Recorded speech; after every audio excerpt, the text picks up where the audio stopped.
Enggak, itu udah bisa dibawa bercanda kok. Dan ini kan nggak seperti Mimul yang kali ini kan. Kali ini Duda punya anak satu perempuan. Justru segitu setianya belum bisa mengikhlaskan mendiang istrinya gitu, dibanding malah nambah satu lagi. Jadi netizen tuh bisa dibawa bercanda kok, seru-seruan aja, ketawa-ketawa. Oh ya, aku berperan sebagai Arman. Dia seorang duda, punya anak satu perempuan namanya Yasmin. Dia arsitek. Dia di sini peran saya kembali menjadi suami yang diuji kesetiaannya, tapi beda banget dengan film-film sebelumnya. Kesetiaan ini justru kepada mendiang istrinya, tapi desakan untuk melanjutkan hidup dan mencari pasangan baru tuh terus bermunculan, khususnya dari pihak keluarga. Di sini aku berperan sebagai Anika. Anika ini umurnya nggak terpaut sangat jauh sama Amanda. Di sini dia memang seseorang yang memang ingin mempunyai keluarga yang utuh, punya rumah tangga, semua seperti impian banyak perempuan-perempuan di luar sana. Yang dimana dia pun juga tidak tahu kalau ternyata calon suaminya dan bahkan jadi suaminya masih bertahu tentang masa lalunya. Ya, pertama pasti karena banyak yang relate ya sebenarnya. Di luar sana banyak yang orang setelah ditinggalkan sama pasangan tapi dia tidak mau melanjutkan hidup, pasti karena ada sebab dan akibat. Di sini tapi dipaksa untuk melanjutkan hidup, tapi dia tidak bisa memahami pasangannya, dan pasangannya ini, si Anika ini memang selalu mempunyai harapan dan kesetiaan dan kesabaran yang selalu dia bangun setiap harinya, dan ingin menimbulkan sebuah rasa cinta itu dan ingin membuktikan ke Arman kalau aku tuh ada di sini. Yang pastinya pertama mungkin karena sesuatu hal yang akan menjadi permasalahan nanti ke depannya. Kalau aku tiba-tiba berhijab, karena kan aku tidak berhijab. Terus abis itu lebih ke diskusi antara sutradara dan produser ya, sama pihak PH. Aku hanya mengusulkan kira-kira Anika, menurut aku yang sebagai Anika aku peranin kayaknya lebih bagus untuk berhijab gitu, untuk bisa memberikan contoh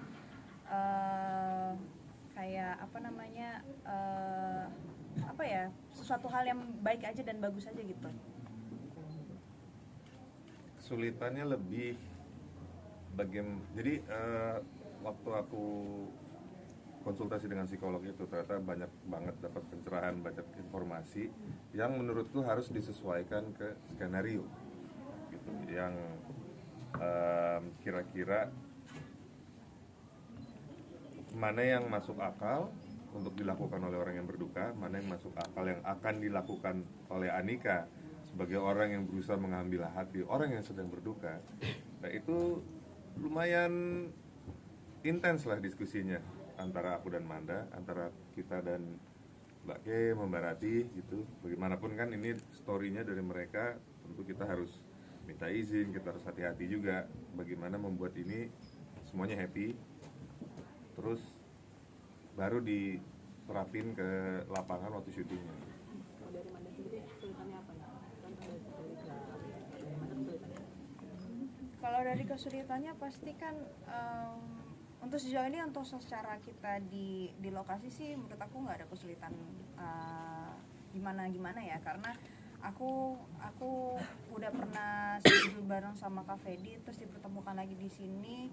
Terus Kak Fedi juga aktor yang sangat luar biasa, juga bisa memberikan aksi dan reaksi antara kita satu sama lain, jadi nggak ada kesulitan gimana sih. Ya alhamdulillah karena udah ada pengalaman syuting bareng sebelumnya, udah nggak kaku, udah luwes. Menurutku sih Manda orangnya juga aslinya kocak ya, lucu, kita bisa gampang untuk ketawa-ketawa di lokasi. Tinggal mengubah metode memunculkan chemistry sebagai suami istri itu memang lebih deep lah obrolannya gitu. Kayak soal melihat cinta itu seperti apa. Misalnya kalau kamu di posisi Anika, bertemu dengan laki-laki duda, belum move on tapi kamu tahu ini misalnya high value gitu, apakah kamu akan tetap maju atau mundur? Nah, kalau sudah dalam sebuah pernikahan, apakah menurut kamu dia yang maju terus atau mundur, kayak gitu-gitu lah. Kita mendiskusikan opsi-opsi yang kira-kira cocok dan bagus untuk filmnya.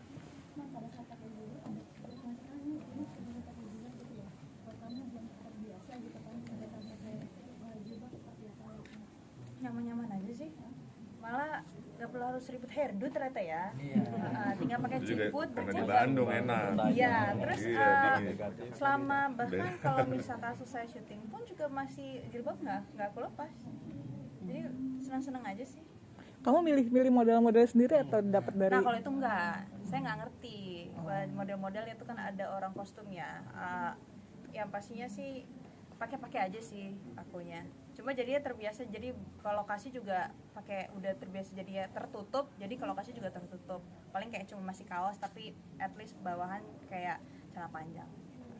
Dalam tadi kan diskusi juga gitu, dalam mempersatukan persepsi antara satu imam dua makmum, antara kalian berdua sempat pernah ada kayak beda pendapat gitu nggak sih?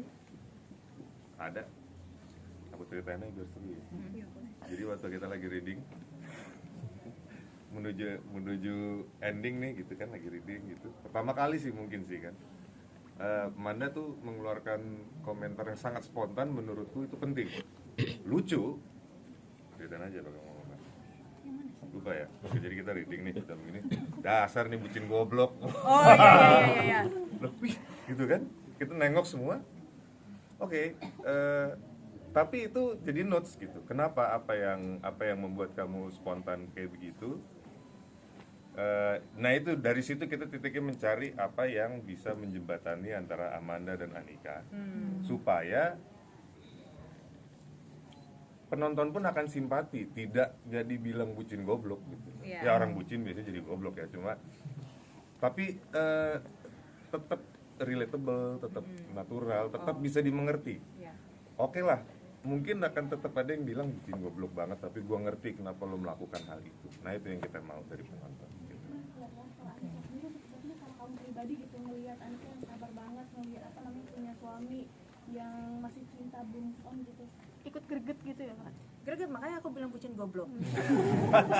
Tapi akhirnya itu benar, itu akhirnya menjadi sebuah pandangan kenapa akhirnya si Anika bisa jadi seperti ini. Masih banyak laki-laki di luar sana, kenapa harus memilih tetap bersama dengan Arman? Itu yang kita cari. Kalau Manda mungkin akan di posisi Anika kalau dipertemukan dengan situasi itu atau pilih yang mana? Nggak usah. Lu jangan ribet deh. Hidup gue udah ribet, tambah lu makin ribet deh.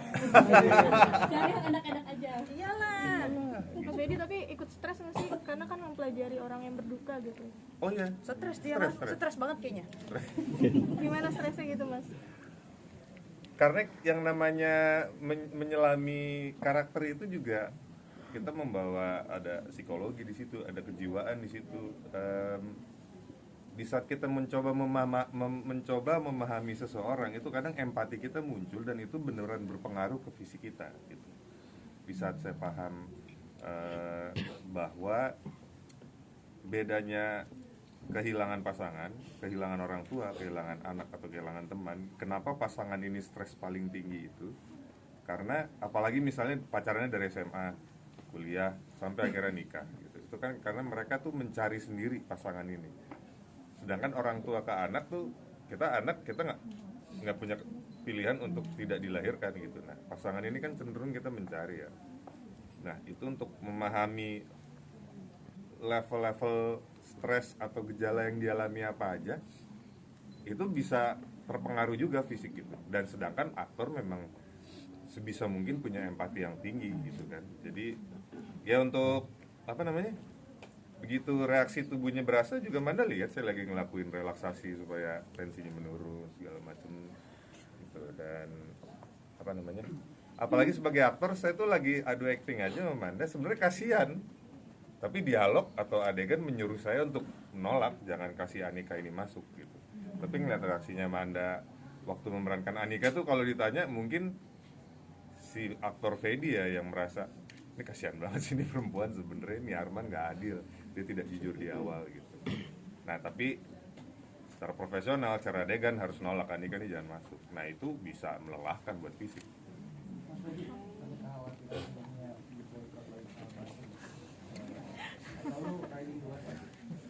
Enggak, bukti film sebelumnya kan? Betul. Ya udah, nggak khawatir. Kalau diterima ya diterima. Tapi buktiin juga nggak sih bahwa omongannya pemakai itu nggak terakhir ya Mbak? Enggak, menurut saya semua rezeki itu sudah diatur sama Tuhan yang ada di atas. Bagaimanapun itu, kita sebagai manusia kita nggak bisa ngapa-ngapain. Kalau memang Tuhan mau ngasih lebih ya pasti lebih. Oke, ya. Pokoknya jangan lupa untuk saksikan film Satu Imam Dua Makmum yang sebentar lagi akan tayang. Tayang di bioskop mulai 16 Januari 2025. Kok gua agak cadel tadi bilang? Ya, Pak. Ya. Jangan lupa untuk saksikan film terbaru kita Satu Imam Dua Makmum mulai tayang di bioskop 16 Januari 2025. 2025. Terima kasih.